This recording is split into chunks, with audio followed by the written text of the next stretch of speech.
Structural changes in female. Changes in height.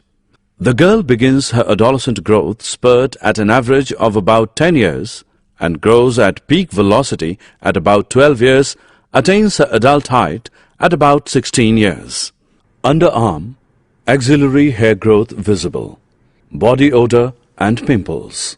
Rising levels of androgens can change the fatty acid composition of perspiration, resulting in a more adult body odor.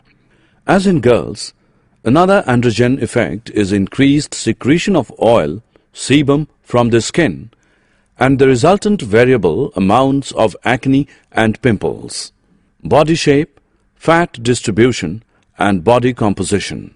During this period, also in response to rising levels of estrogen, the lower half of the pelvis enlarges in size and thus hips widen, providing a larger birth canal.